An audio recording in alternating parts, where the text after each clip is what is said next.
Conferencia extraordinaria por parte de Nibiru. Hoy nos acompaña el maestro en ciencias Daniel Flores Gutiérrez, que del Instituto de Astronomía de la UNAM hace cálculos astronómicos mesoamericanos y nos viene a platicar acerca de los mayas y el fin del mundo. Un fuerte aplauso.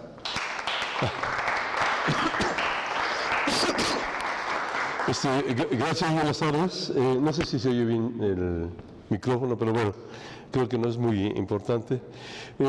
Agradezco mucho la invitación de venir aquí con ustedes. Admiro el trabajo de Nibiru, han hecho muchísimo trabajo y muy bueno. Entonces, el hecho de estar aquí ante ustedes, igualmente participar y colaborar con ustedes. La idea de esa plática es, digamos, varios pretextos, hablar un poquito de astronomía en algunos aspectos, hablar sobre la astronomía maya y quizá algunas cuestiones sobre el fin del mundo, que creo que todos los que estamos aquí, pues no creemos en el fin del mundo, creo, vamos a ver. Entonces, ¿cómo le paso?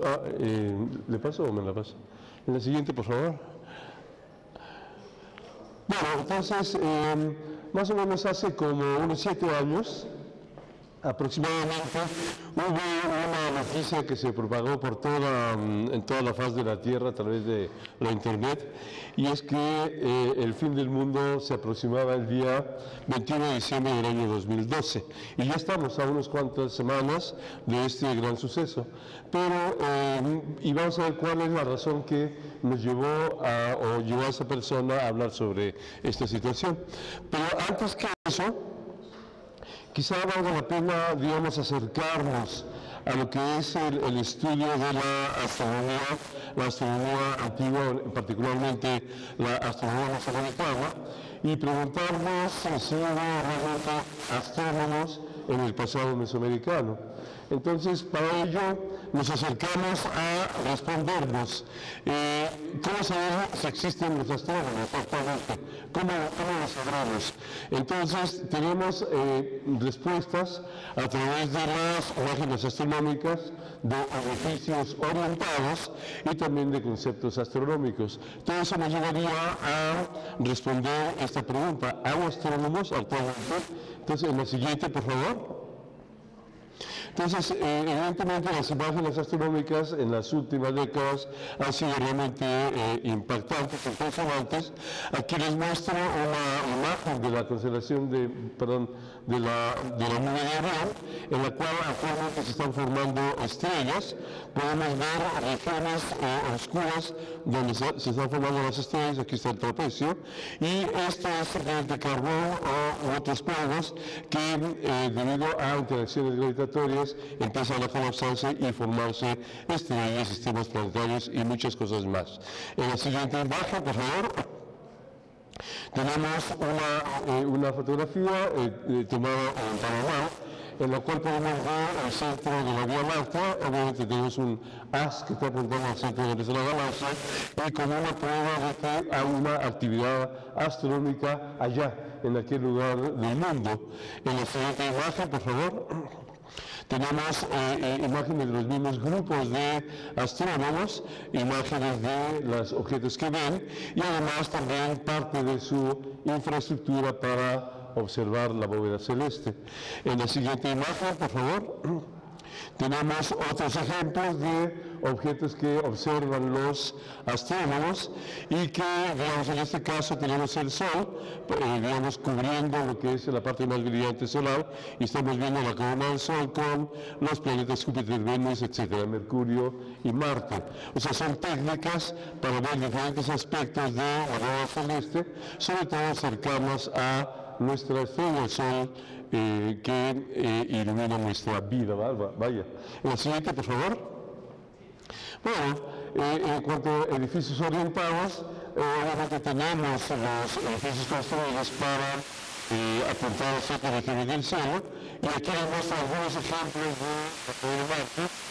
Tenemos el telescopio de 2 metros, y podemos ver cómo este edificio está orientado porque los telescopios están necesariamente apuntando hacia el eje de rotación de la Tierra, es decir, al polo norte celeste, y por eso decimos que son edificios orientados. En la siguiente imagen, por favor. Perdón. Otra manera es, digamos, los registros de los astrónomos. Aquí les muestro un ejemplo simplemente de un mapa celeste que publicamos en el anuario del Observatorio Astronómico Nacional. Y aquí tenemos más o menos del orden de 10.000 estrellas. Y es simplemente para ubicarnos en nuestro ambiente astronómico inmediato, muy cercano a nuestro sistema solar. Entonces son esquemas que nos hacen pensar en una respuesta. ¿Hay astrónomos actualmente trabajando en el mundo? Pues la respuesta es que sí. En la siguiente imagen, por favor. En el pasado, digamos, en el siglo pasado, inmediato, digamos, también podemos responder la pregunta en el que hubo astrónomos en la historia mexicana y bueno, aquí tenemos un grupo de, además de políticos, de astrónomos que están en el castillo de Chapultepec cuando funcionaba ahí el observatorio y podemos ver que había todo una gran, digamos, grupo de personas trabajando precisamente en lo que sería la observación de la bóveda celeste. En la siguiente imagen, por favor, tenemos también edificios orientados, en lo cual tenemos aquí el observatorio de Tacubaya, en donde está la prepa 4, ahí estaba el Observatorio Astronómico Nacional. Entonces aquí tenemos un edificio, una cúpula, y aquí atrás el gran círculo meridiano, con la cual se determinaba la hora de la República Mexicana. Entonces una de las funciones principales para la observación de la bóveda celeste es la ubicación temporal de la gente, de los grupos humanos a lo largo del día o a lo largo de los años y quizá un poco más de intervalo de tiempo, pero esencialmente es la medición del tiempo. En la siguiente imagen, por favor, tenemos aquí el gran círculo meridiano como una evidencia de una actividad astronómica a principios del siglo pasado. En la siguiente imagen, por favor, tenemos solamente un astrónomo ahí observando a través del círculo meridiano. En la siguiente imagen, por favor. Claro, ¿eso es suficiente? Pues sí. O sea, tenemos ahí una prueba de que hubo personas que estuvieron trabajando en la observación de la bóveda celeste.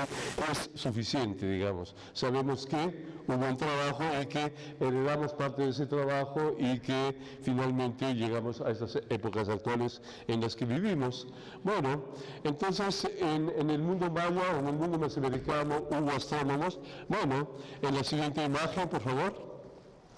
Tenemos varios, digamos, registros, evidencias en el cual está la representación de personajes o de astrónomos que están observando.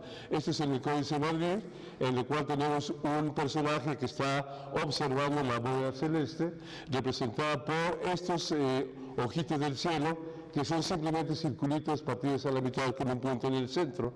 Entonces tenemos una persona echándole ojo a la bóveda celeste. Y desde luego hay una gran cantidad de texto ahí, en la cual una gran parte de esto no se sabe qué dice, ¿de acuerdo? Pero simplemente es esta inferencia de un observador. En la siguiente imagen, por favor. Tenemos también en el Códice Madrid otro método de observación, que es a través de un personaje que está acostado en una estera y está cubierto con una pequeña tela transparente. Hago mención explícita de esto porque en algunos de sus textos que describe que en la Gran Tenochtitlán, en alguna de las casas, en la parte superior de la azotea, había unos recuadros donde cabía acostada a una persona. Y justamente con una pequeña bardita como de 30 centímetros de altura, había unos huecos en las esquinas donde clavaban unos postes, digamos, y después cubrían con una tela, pues quizá para proteger al astrónomo del rocío, de las heladas que caen constantemente. Entonces, y eso está representado precisamente también en el Códice Madrid. Entonces son simplemente técnicas para observar la bóveda celeste, ¿de acuerdo? Y entonces la pregunta es, ¿hubo astrónomos en el mundo mesoamericano? Pero la respuesta es que sí, tenemos ciertos vestigios que nos indican ello. En la siguiente, por favor. Tenemos también en el Códice Mendoza las, digamos, menciones a ciertas fiestas en las cuales había un grupo de personas en las que indicaban ha llegado la hora para empezar tal o cual festividad. Y eso siempre era en función de la observación de ciertos grupos estelares en el cielo, de tal manera que cuando llegaban a cierta posición, entonces empezaban las fiestas. Quizá aprovecharé aquí la oportunidad para hablar un poquito de Fuego Nuevo, y la cual aquí tenemos un astrónomo echándole ojo al cielo, viendo este grupo de estrellas. Tratando de visualizar esta conocimiento que tenemos de los grandes ciclos astronómicos en el mundo mesoamericano, pues evidentemente nos salta a la memoria, digamos, las fiestas de Fuego Nuevo. Y estas fiestas de Fuego Nuevo se dan cada 52 años, ¿de acuerdo? Entonces resulta que estas fiestas de Fuego Nuevo estaban asociadas, como se sabe actualmente, a las Pléyades. Entonces, les voy a dar un símil de qué es lo que pasaba precisamente alrededor de estas fechas, en noviembre, entre el 17 y 27 de noviembre, cuando se daba el inicio de la fiesta de Fuego Nuevo. Entonces, lo que pasa es que a la medianoche, en esta fecha es cuando las Pléyades están cruzando el meridiano, o sea, a la mitad del cielo, a la medianoche están las Pléyades. Y entonces, imagínense ustedes estar allá en el Templo Mayor en ese momento, y justamente en alguna posición está surgiendo la constelación de Orión sobre el Templo Mayor. Entonces sigue el movimiento de la bóveda celeste, y después cuando está arriba la constelación de Orión, está a punto de salir el Sol. Entonces, todo este mecanismo de espera, o sea, esperaban la medianoche y la gran comunidad de personas en el Valle de México esperaban que las pruebas siguieran su movimiento para que la vida continuara de manera normal. Después esperaban la llegada de Orión y finalmente, para rematar y ya no tener ninguna duda, esperar la salida del Sol. Este es el esquema para la fiesta de Fuego Nuevo, y como una manera de ejemplo de cómo había personas que estaban esperando precisamente la presencia de alguna posición de algún grupo de estrellas. Eso es nada más para la fiesta de Fuego Nuevo, pero había una gran cantidad de fiestas que seguramente estaban referidas a ciertos conjuntos de estrellas o ciertos objetos astronómicos que normalmente quizá alguno de ustedes va a identificar. O sea, tengo muchísimo trabajo que hacer, entonces ojalá ustedes se animan a entrarle a este tipo de problemas. Bueno, en la siguiente, por favor. Ok, entonces, lo mismo está la cuestión de los edificios orientados, y a través del recorrido de diferentes ciudades de América, existe un grupo de edificios orientados a ciertas direcciones en el horizonte, y otros están, por ejemplo, observando los planos centrales, y cada uno dan variedad de intereses astronómicos que servían para la observación de la siguiente imagen, por favor. Entonces tenemos como edificios orientados, aquí hay unos ejemplos que les traigo. Por ejemplo, está el Caracol en Chichén Itzá, tenemos el Templo Superior de los Jaguares en el gran juego de pelota. Aquí atrás se asoma la pirámide del castillo, donde se forma la serpiente de luz y sombra, y un poco más hacia el poniente tenemos nosotros el edificio de la iglesia, en la cual también servía como un punto de referencia. Aquí atrás se asoma la constelación del Escorpión. Bueno, en este edificio, a finales de abril, el Sol penetra perpendicularmente al muro posterior y marcando un intervalo de tiempo, o sea, el inicio de una cuenta anual. Entonces, los edificios se construían para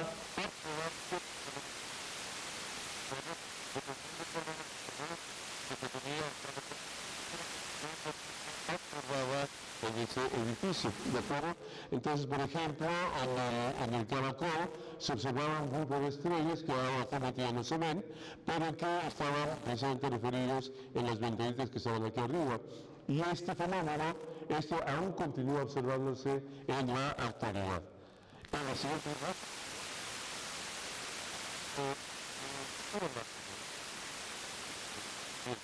Entonces, otra manera de hacer inferencias en cuanto a la actividad astronómica son representaciones. Aquí les traigo un ejemplo, aunque no es maya, pero les traigo este ejemplo en Teotihuacán porque tenemos nosotros una pintura mural en la cual se representaba una barra, un número 5. Tenemos aquí una estrella de 5 pétalos y tenemos quizá una flor también de 8 pétalos aproximadamente asociados a un águila, ¿de acuerdo?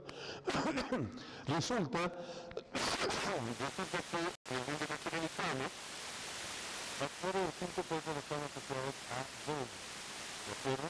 Hay una razón específica porque si observamos Venus en algún suceso astronómico de Venus, digamos el máximo brillo, nosotros debido a la combinación de movimientos de traslación de Venus y de la Tierra, nosotros cuando vemos el máximo brillo de Venus lo vamos a ver en 5 regiones diferentes.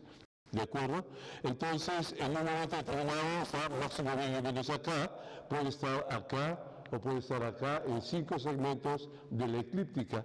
Y para que regrese a este punto inicial, o sea, el segmento inicial, deben haber transcurrido 8 años. Entonces, aquí tenemos 8 años, o sea, solares por el águila está representando al Sol, y tenemos los 5 digamos, intervalos de Venus, que es una ecuación que nos da precisamente los 5 ciclos sinódicos de Venus que se dan en un intervalo de 8 años. O sea, eso lo conocían perfectamente los mayas, se conocía en la época teotihuacana y también entre los zapotecas se tenía. En la siguiente imagen, por favor. Bueno, entonces vamos un poco a Teotihuacán y tenemos aquí la pirámide del Sol, aquí está la calzada de los muertos y aquí está la pirámide de la Luna. Si nosotros vamos a la pirámide del Sol y subimos a la parte más alta y vemos hacia la pirámide de la Luna, lo que estamos viendo es en la dirección del polo norte celeste, donde actualmente está la estrella polar. Los teotihuacanos se pueden identificar en dónde está, pero una salvedad importante. En la época teotihuacana no había estrella polar en el polo norte celeste, ¿de acuerdo? Y entonces, si nosotros nos parábamos aquí, en esa parte, aquí frente a la pirámide del Sol, nosotros veríamos surgir de la pirámide de la Luna la estrella polar, y separaba a 15 grados el polo norte celeste. Entonces, ¿cómo hacemos que parte del problema es simplemente la observación de las estrellas circumpolares. En la siguiente imagen, por favor. Nos regresamos una, para explicar algo, nos regresamos una y ahí. Bueno, entonces aquí hay una tarea extremadamente interesante, importante. Aquí hay una calzada hasta y si caminamos más o menos como 1 kilómetro, aquí hay un montículo más o menos como de unos 5 o 7 metros de altura. Si nosotros vamos el día 12 de febrero o si vamos el día 29 de octubre, nosotros vamos a ver que el Sol sale en la mañana y se pone arriba de la pirámide del Sol. En la siguiente imagen, por favor, aquí está. Entonces tenemos el Sol que está ubicado arriba de la pirámide del Sol el día 29 de octubre, el 12 de febrero. Pero 12 de febrero quizás no les suena mucho, pero si yo les digo a ustedes 2 de febrero, ¿qué me dicen? O sea, 2 de febrero es la Candelaria, ¿de acuerdo? El niño para acá en Xochimilco. Entonces, en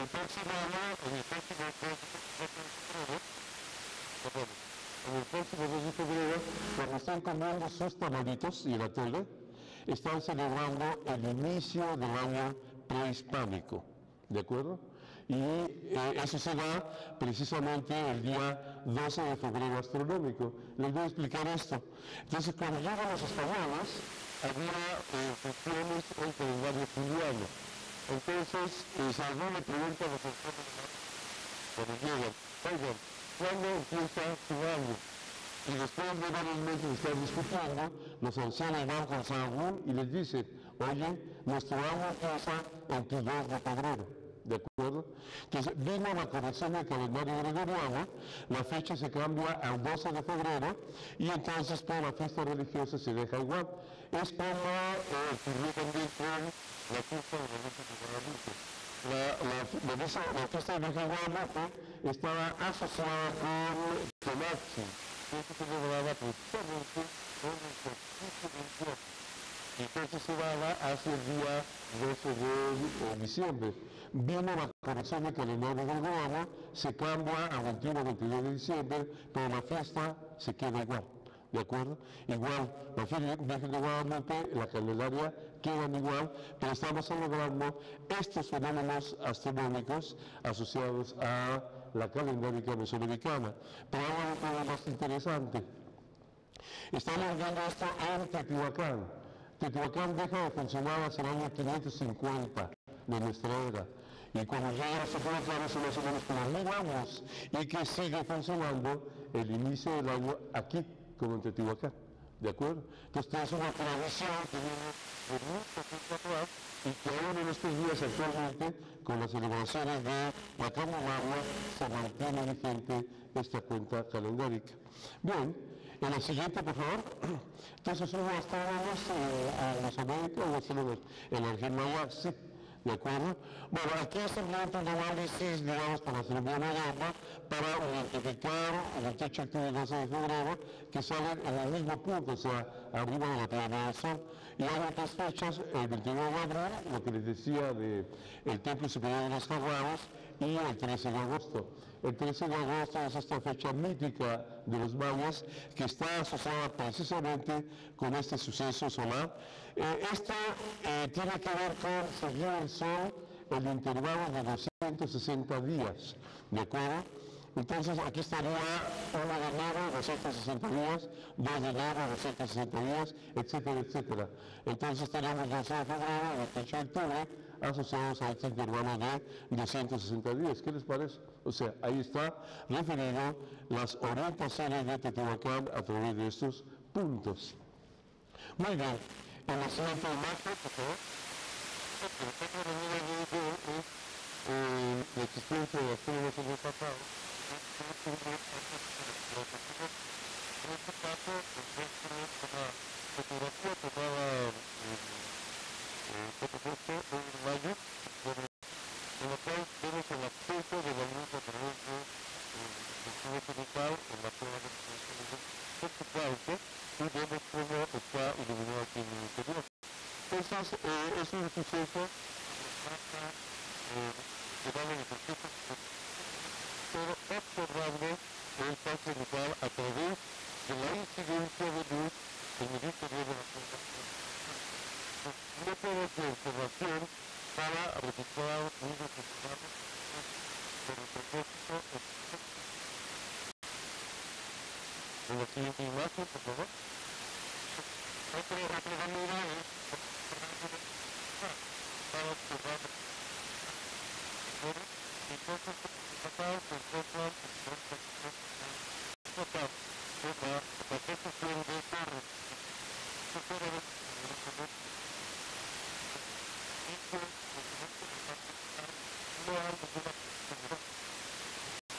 Entonces, están midiendo el impacto vital en 4 métodos y por eso aplicarse para poder ver el diferente alta utilizar de probablemente aquí en el Zacatepec hay otro como 4 o 5 tributales. Y en el área magna tenemos el orden de 6 torres y otra más en Hidalgo, que va bajando hacia Veracruz. Bueno, muy bien. En la siguiente, por favor.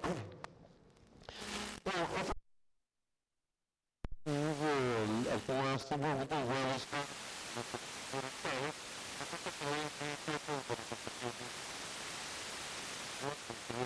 la siguiente, por favor. Y aquí es un ejercicio superior, vamos a ver. Aquí tenemos Oxuelén, tenemos un edificio que tiene 4 habitaciones que no se comunican entre sí, ¿de acuerdo? Y en esta hay una resta de pintura mural. Aquí nada más es único para acercarnos. Aquí tenemos un personaje, bueno, aquí está la orejita, cabeza, naricita, ojito. aquí está la muñeca, una muñequera, una manita, y aquí está codito, y así, o sea, está así, sosteniendo algo. Se está sosteniendo como una, ¿cómo se llama? Como una canasta o algo así, o como unas bolas, digamos, ¿de acuerdo? Entonces, quiero explicar esto, bueno, en la siguiente imagen, por favor. Existen unas festividades en Chancón, allá en Campeche, en las cuales se hacían digamos, fiestas para llamado de lluvias. Y entonces lo que se construía una pequeña mesita en la cual atravesaban arcos de, digamos, ramas y que eventualmente las corrían también con una tela y dependiendo de la zona les colgaban estrellitas. O sea que están representando una bola celeste. En el pasado prehispánico, esto lo cargaban unos enanos, que eran la comunicación entre el género humano y los dioses. En la actualidad, que estamos hablando de ese día que se para acá, en la actualidad hay niños que llevaban estas mesas ceremoniales. Y esta es una representación, digamos, de esto que vimos en la pintura mural, para tratar de interpretar como una bóveda. Y además, es un ejercicio, digamos, numérico o, en fin, ok. En la siguiente imagen, por favor. Aquí mismo, en esta parte, tenemos aquí un personaje que está asociado con la luna, es un personaje femenino. A ver, se los voy a ilustrar. Aquí está bracito, codo, el codo izquierdo, aquí está la pulsera y aquí está la mano. Ven, la mano está como una C, así. Y esta C, esa mano así, está representando a un venado, ¿de acuerdo? Ahora, aquí está codo, aquí está la muñequera o la pulsera, aquí está la manita, y está cargando a un venado. Aquí está el hocico del venado, la nariz, aquí está la oreja, y aquí está su mentón, digamos, su bolita de pelitos. Y acá está el lomo de venado. ¿Qué les parece? Acá está a la derecha el brazo, muñeca, y está la otra mano. ¿Sí? ¿Me creen? Entonces, ahí está, bueno, ok. Con estos personajes femeninos normalmente se asocia a la luna. Entonces, como la luna, el edificio tiene esta orientación, resulta que está apuntando exactamente al punto cardinal donde está el solsticio de invierno. Entonces la pregunta que nos hacemos, ¿podemos ver la luna exactamente en el lugar donde está el solsticio de invierno? Y la respuesta es que sí. En la siguiente imagen, por favor. Entonces la dirección que se llama es esta que está aquí abajo. Y entonces entre el año 600 y el año 780, donde funcionaba Cholén, cuando funcionaba Cholén, está marcando los intervalos de 18 años. Y entonces los mayas decían, vengan a Cholén y vean cada 18 años la luna llena en esta dirección, ¿de acuerdo? Y entonces, el 18 años es el ciclo Saros de eclipses, que realmente debemos leer como el ciclo Saros de la luna. O sea, ¿eso qué quiere decir? ¿Dónde está la luna llena? En el fondo de estrellas. Y cada 18 años se va a repetir la luna llena en el mismo fondo de estrellas, en la misma constelación. Y eso los mayas lo sabían. Entonces vengan y vean esto aquí o allá. ¿De acuerdo? En la siguiente imagen, por favor. Bueno, un astrónomo de la región maya, sí, ¿no? Bueno, si me creen, claro, desde luego. Pero entonces la respuesta es que sí, adelante. ¿Cómo se identificaban los astrónomos? ¿Con qué nombre antiguamente? Uy, pues no. Es una pregunta... ¿No eran astrólogos? Ah, es una pregunta interesantísima. Vamos a ver. Bueno, Sí, es importantísima. A ver, digamos, el concepto científico es la observación de la naturaleza. ¿De acuerdo? Y entonces hubo personas que entendían los fenómenos naturales. Y entonces ellos decían, en tal o cual fecha, por decirte algo, en invierno, por ejemplo, o temporada de lluvias, ellos decían, que el sol va a salir acá, y entonces ya vienen las lluvias. ¿Por qué? Por experiencia. ¿De acuerdo? Bueno, imagínate que ese sábado se muere, chacas. Entonces solamente están los que están cercanos a ellos. Pero estas personas no tienen el fundamento o el conocimiento total. solamente los resultados. Y entonces este nuevo personaje ya no sabe explicar y se vuelve astrólogo. Entonces adivina lo que viene, pero no sabe la esencia. Y entonces tenemos astrónomos, ¿de acuerdo? Y después tenemos los astrólogos. Entonces el astrónomo es el que maneja todos los conceptos astronómicos, ¿de acuerdo? Y de eso estamos seguros de que hubo. ¿Por qué? Porque están las tablas del Dredd, están las tablas de Borgia y todos los demás, ¿de acuerdo? Y entonces ahí está esa parte sustancial. Los que se dedican un poco a la filosofía del conocimiento y todo eso van a poder responderlo, pero en ese sentido va la respuesta. ¿Sí? Ok. Bueno, entonces ahora nos vamos a Chacchoven. Y el Chacchoven es una pirámide muy parecida, bueno, tiene 4 escalinatas igual que en Mayapán, igual que en Chichén Itzá, ¿sí? En la cual tiene 4 escalinatas, y en la escalinata que está mirando hacia el oriente está este barco ceremonial, que tiene una apertura mural que tiene 5 segmentos, y además hay aquí unos glifos que llamamos mariposa tortuga. En la siguiente, por favor. Entonces, aquí están los iconos de mariposa tortuga, ¿de acuerdo? Y aquí hay 104 sartales, o sea, 104 hilitos en los cuales se le meten cuentas, y el número de cuentas totales, así como si fueran rosarios o algo así, son 312. Entonces, ¿saben qué nos decían los magos con esto? Resulta que si seguimos, digamos, nos enteró el tiempo en que podemos ver las estrellas del Ecuador, las ecuatorianas, resulta que más o menos las podemos ver a simple vista durante unos 312 o 313 días. El resto de días no lo vemos porque está atrás del brillo solar, ¿de acuerdo? Está en conjunción con el Sol. Entonces dejamos de verlos más o menos como 52 o 53 días, ¿de acuerdo? Y el resto es cuando lo vemos en la mañana, desde toda la noche hasta la tarde, ¿de acuerdo? Y eso nos vamos en este número abstracto está representado. Claro, hay otras explicaciones para ello, pero desde el punto de vista astronómico podríamos dar esta explicación a la presencia de ello. ¿Y por qué asociamos esto a la astronomía? Por esto que está aquí. En la siguiente imagen, por favor. Una más. Entonces aquí tenemos el glifo mariposa tortuga. En el mundo mesoamericano, como ya les decía, la representación de flor en 5 pétalos está representando a Venus. Aquí tenemos una flor de 5 pétalos, 1, 2, 3, 4, 5. Y abajo tenemos una tortuga, vean. Aquí está. La mesita. Vale, bueno. Flor de 5 pétalos. Aquí está. En el título por los mexicas está la mariposa tortuga, aquí la mariposa con 5 pétalos, digamos.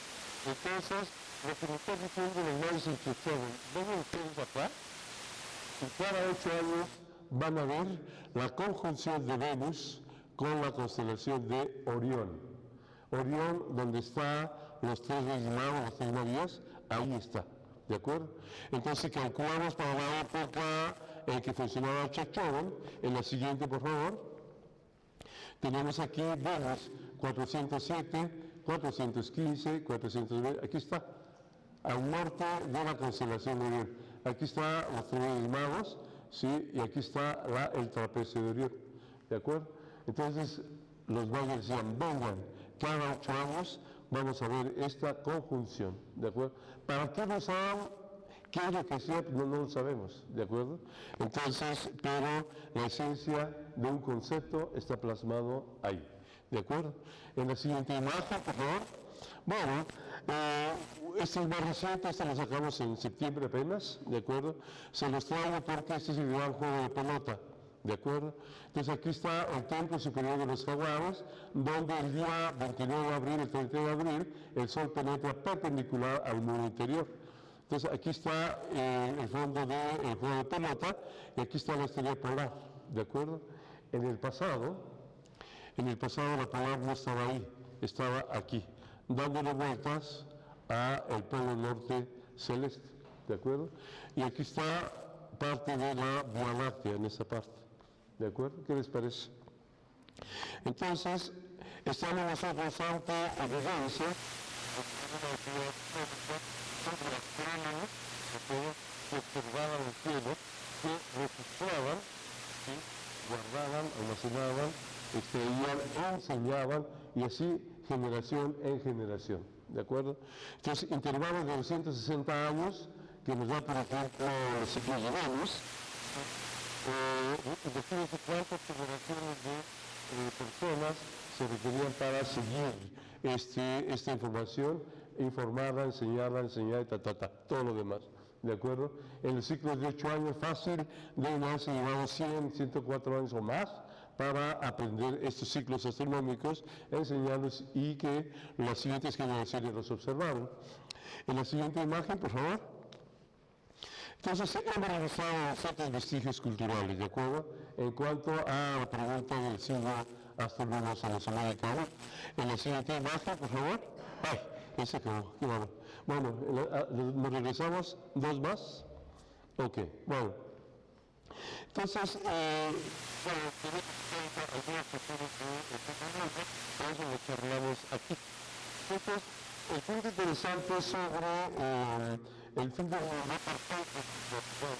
ustedes saben muy bien que a lo largo de la evolución, digamos, cultural humana o del conocimiento humano, siempre ha habido gente que predice el final del mundo. Y eso tiene que ver precisamente con el conocimiento de los ciclos astronómicos, principalmente los ciclos planetarios, Sol y Luna, ¿de acuerdo?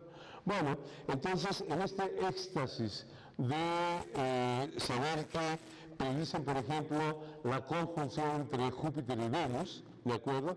Entonces se van luego a las predicciones de qué le va a pasar al hombre, ¿de acuerdo?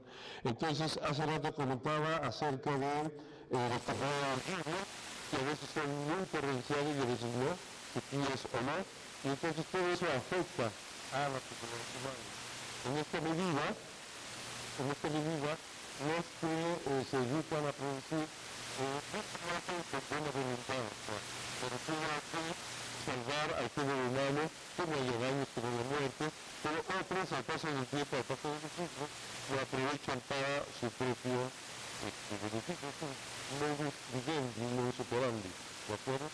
Recuerdo ahorita un poco Nostradamus, de un momento a otro enloqueció, empezó a escribir, pero vinieron los demás a interpretar los textos de Nostradamus diciendo que había dicho esto pasó. Pero resulta que Nostradamus nunca predijo o nunca dio fecha, solo 2 o 3. Y de estos 2 o 3 había predicho su muerte y lo falló. Entonces, finalmente, las predicciones son realmente complicadas. En 1700 hubo una gran cantidad de predicciones, en el año 1800 donde se registraron más predicciones del fin del mundo, en el año 1900, uno más cercano a nosotros es el año 2000, en el que nos predijeron el fin del mundo para todos, ¿de acuerdo? Entonces, pero hay 3 fechas distintas, ahí les va. Una fue 1910, la otra 1984 y la otra 2012. Bueno, regresamos a 1700, 1800, 1900, 2000. ¿Qué hay de común en estos años? Pues que terminan en 0, 0.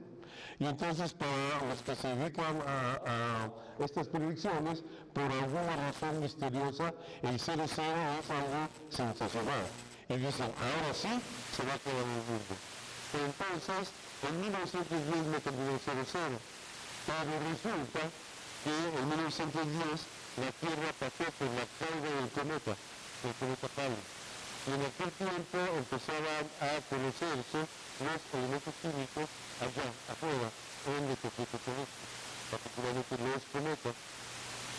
Y en aquel tiempo se había descubierto que había cianógeno y lo tenían como venenoso para el género humano o para la vida en la Tierra. Entonces, como la Tierra iba a cruzar por la cauda, entonces la vida se iba a parar aquí entre nosotros. ¿De acuerdo? ¿Cuál era la desesperación como actualmente hay, ¿no? O sea, realmente a lo largo de estos últimos 7 años mucha gente ha hablado realmente asustada. Pero hago la mención a esto porque recuerdo una anécdota de un periódico de París, en la cual una persona enloquece, empieza a arrojar sus cosas fuera de la casa, vivía creo que en un tercer piso, arrojó todo y finalmente se lanzó a la calle. Y obviamente fue su final del mundo, ¿de acuerdo? Entonces, en esa ocasión fue como Tajani. En 1984 hubo una gran conjunción de planetas. En la actualidad se debe estar Saturno, va a estar Venus, Marte y Júpiter. Y entonces, en aquella ocasión, todos los planetas junto con el Sol estuvieron en un arco más o menos como de 90 grados aproximadamente. Y por eso varios visionarios dijeron, el mundo se va a acabar en 1974. Y claro, ¿por qué pasa? Y bueno, 2012, ¿qué pasa? 2012 no termina todo cero. Pero, alguien se dio cuenta, una lista, sobre que el vacún 13 aparecía. O sea, 13, 0, 0, 0, 0. Y dijo, cuando aparece 0, 0, ahora sí, el mundo se va a acabar y los labios lo dijeron. ¿De acuerdo? Entonces, ¿qué pasó hace 7 años más o menos? Y a estos 7 años se han agregado que la lluvia de fotones de la estrella, el centro galáctico se va a alinear con la Tierra y demás, y después que va a caer la Tierra, y todo esto es un proceso de informaciones verdaderas que se han ido acumulando para sustentar el final del mundo. Bueno, tenemos algunas cosas, por ejemplo, la Pleiades.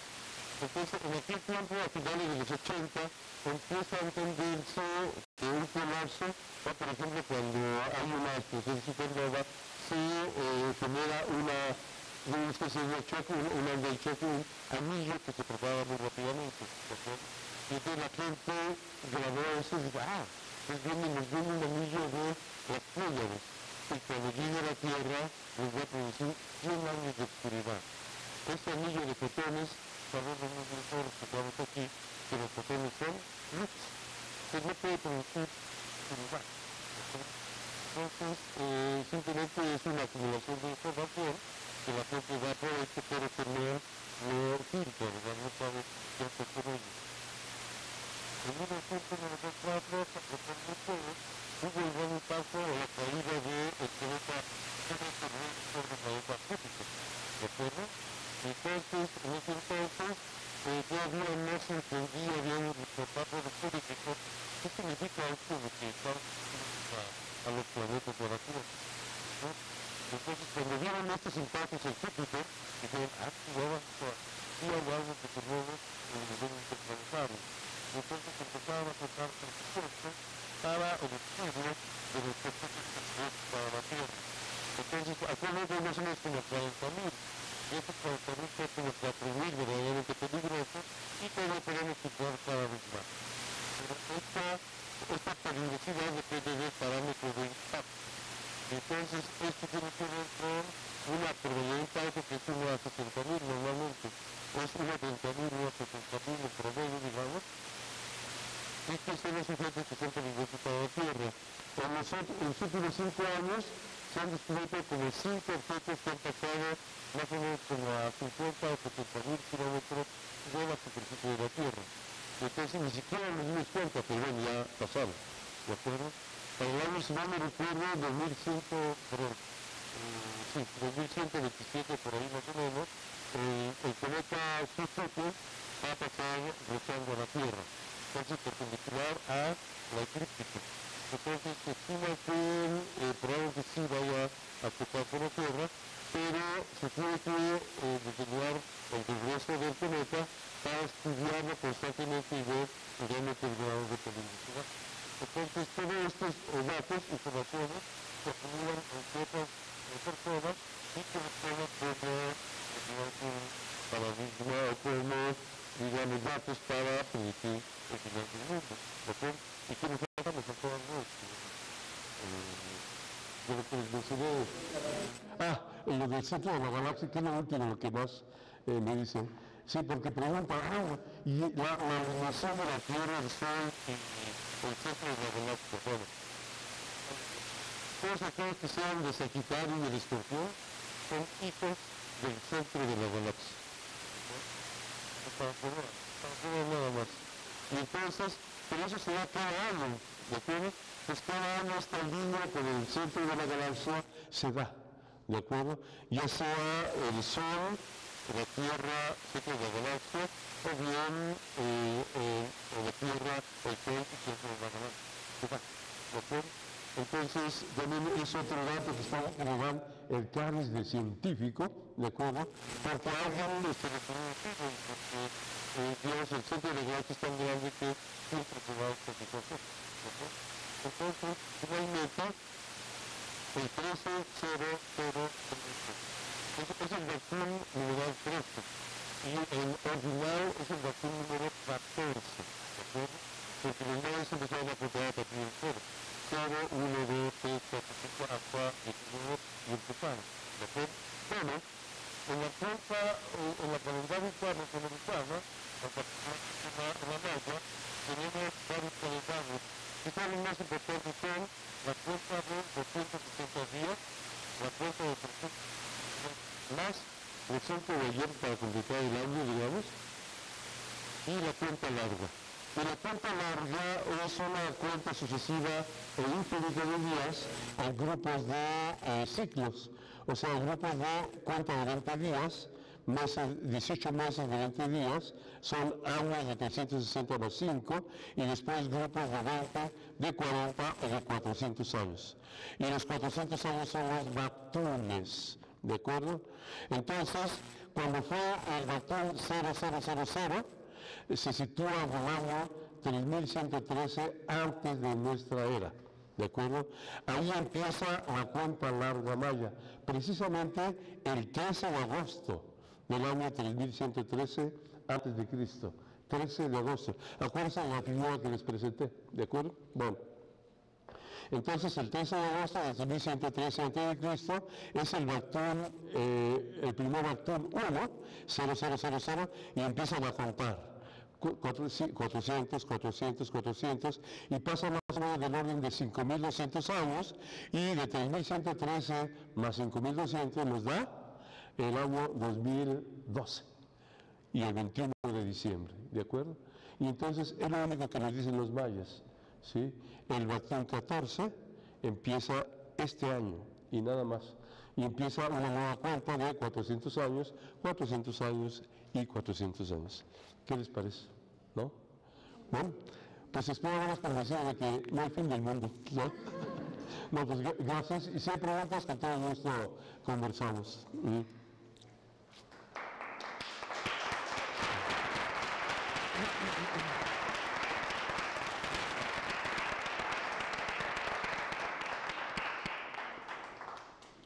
¿Alguien tiene alguna pregunta?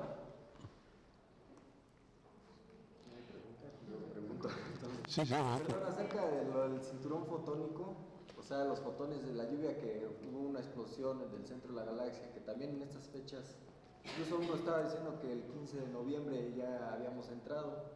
Ajá. ¿Sí? Entonces, el efecto que dicen que es luz, que según que es una nueva energía, que va a ayudar que conciencia, va a cambiar en conciencia a la gente. Es ese tipo de efecto que le están dando interpretación.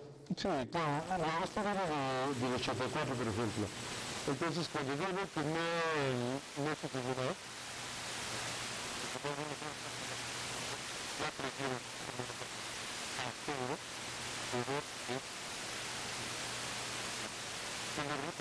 me revistan de eso, ¿no? Entonces, esto lo hemos explicado ciertos fenómenos astrofísicos.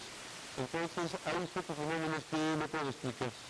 Entonces, uno le echa la culpa al campo magnético. Como todavía no lo trabajamos bien totalmente allá afuera, en los guardos, porque el campo magnético no está en el Big Bang. En este caso, igual que ahora, no es material, es inmaterial. O sea, va a haber un cambio aquí dentro de toda la humanidad. Entonces, pues esta es la respuesta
Hace referencia, me parece, a la opinión que tiene todo el mundo, ¿no? En aquel tiempo, ¿saben lo que hacían? O sea, lo que hacían era prender el fuego nuevo y esparcirlo por todo el valle. Entonces, en aquellos ustedes, en la región de las laderas altas, donde se veía que se iba llenando cada una de las poblaciones del Valle de México de luz, ¿ok? Entonces, es una acción colectiva. Y eso te trata. Si tú vas, por ejemplo, a un juego de fútbol, cualquier deporte, tú entras al estadio y te transformas. Te integras a esta colectividad. Tú lo estás cambiando. Y en ese sentido, estos días de festividad se cambian. En este sentido, esta comunión en cuanto a, por ejemplo, estos grupos de personas que se van de terror y compran casas en un terreno grandotote, es eso, están integrándose en algo común, pero no es universal, es particular a un grupo. Entonces, si tú piensas que es para la colectividad humana total, pues no hay manera de... Nosotros hemos aprobado que exista una comunicación subliminal sobre todo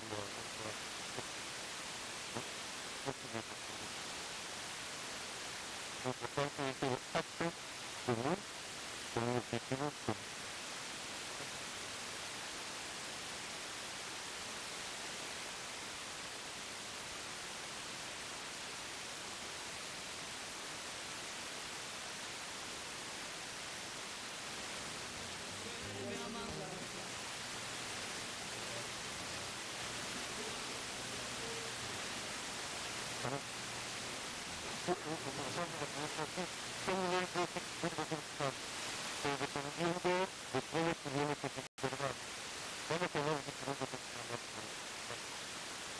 Resulta que dentro de las construcciones planetarias, o de este planeta, existen, digamos, actividades de vida porque son múltiples estos grupos.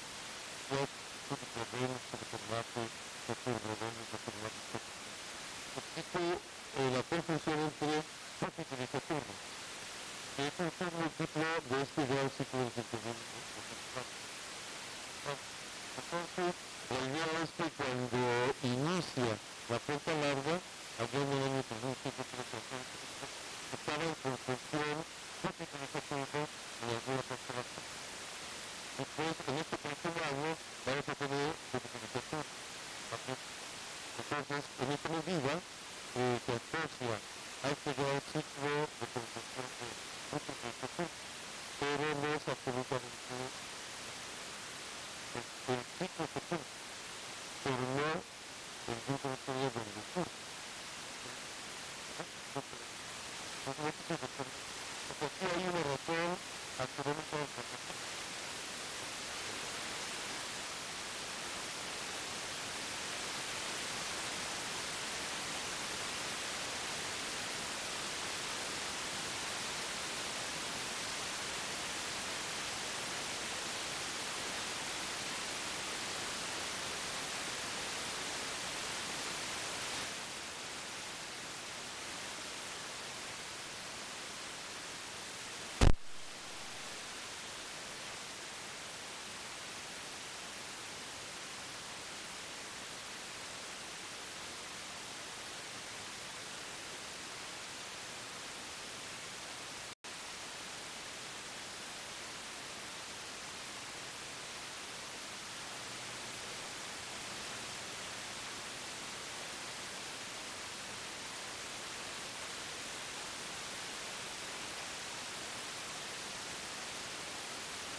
Hay una representación del Martín Pacheco, pero además hay una colección enorme de 13, y esa fecha de muchos 13, 4 temas, sobrepasa en cientos de miles de millones de años. La edad del universo es como unos 400 millones. Y desde la fecha maya o Inca, cientos de miles de millones del pasado, pero sí que son en este proceso de la edad de la energía que está pasando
hay que tener cuidado con eso, porque está relacionado con lo que se llama prueba de trabajo, que son propuestas de alguna hipótesis y posibles aplicaciones, pero que no son verdad.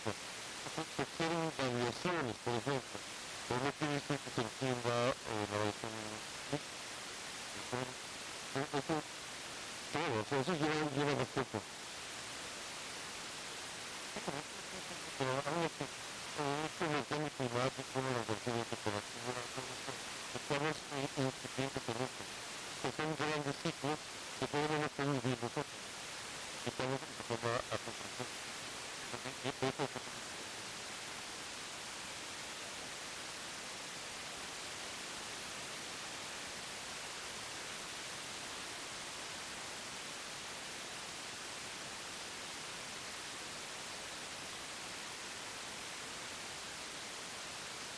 es la protección y los grandes ciclos.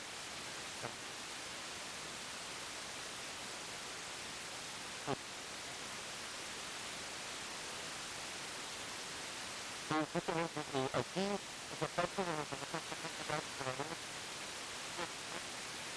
esta periodo de protección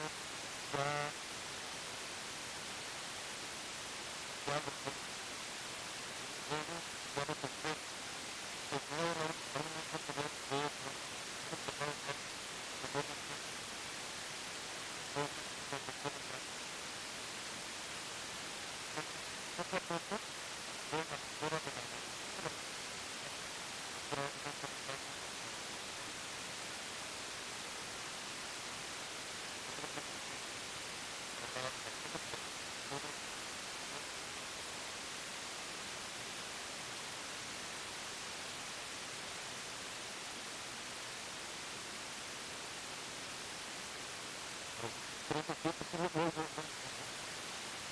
la transfusión de los sentimientos o la transfusión o la cuatro.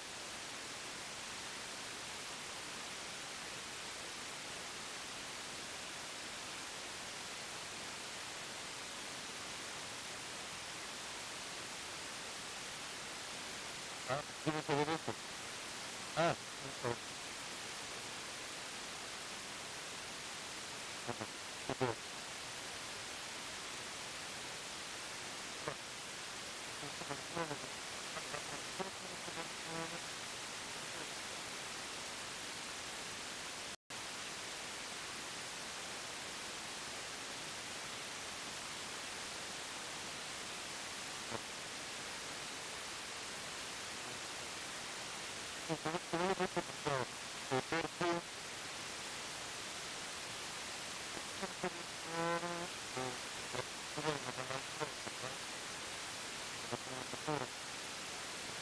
Ahorita, por ejemplo,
hay otro en el que está corriendo por unos lados planos, y es en lugar del LND, pero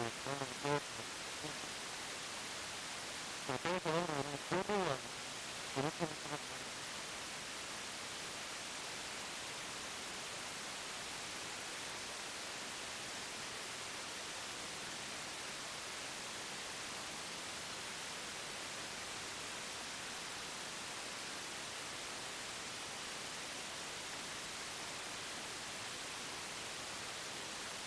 Son datos fuertes, porque no te lo fuertes,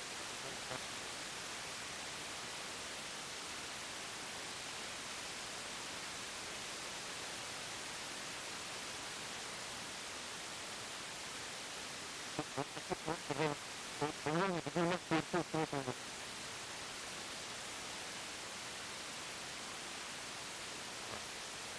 importante, a la democracia, unos lo llaman la historia de la vuelta. Entonces, la historia de la vuelta es la vuelta. Y la vuelta porque toda la cercanía de la Tierra, nosotros vemos que es una trayectoria aparente por venir. Esta trayectoria por venir se repite a la entonces, de esto se dio cuenta los astrónomos norteamericanos. Igual en la parte norte de África también seguían el movimiento pero ya describiendo solamente al mundo mesoamericano y particularmente a la región maya, que proviene de una actividad astronómica olmeca, ¿de acuerdo? Para que no lo pierdan de vista. Bueno, entonces ellos pudieron identificar intervalo de tiempo en que Venus se veía como estrella de la tarde o como estrella de la mañana, o pudieron identificar cuándo dejaba de verse durante 8 días, digamos, que es cuando estaba en conjunción inferior, cuando Venus está entre el Sol y la Tierra, o bien cuando Venus está del otro lado, que son del orden de 70 días aproximadamente. Y eso lo conocían perfectamente, y tan perfectamente que lo registraron en el Códice Verde y en el Códice Borgia. Y entonces la importancia del seguimiento del movimiento de Venus radica en lo siguiente. La Luna servía para seguir intervalos de tiempo cortos. El Sol le servía para seguir intervalos de tiempo anuales. Y Venus, intervalos de tiempo grandes, de 8, de 13, de 52 años y de más años. ¿De acuerdo? Y es eso. Bueno, pues otro fuerte aplauso, por favor.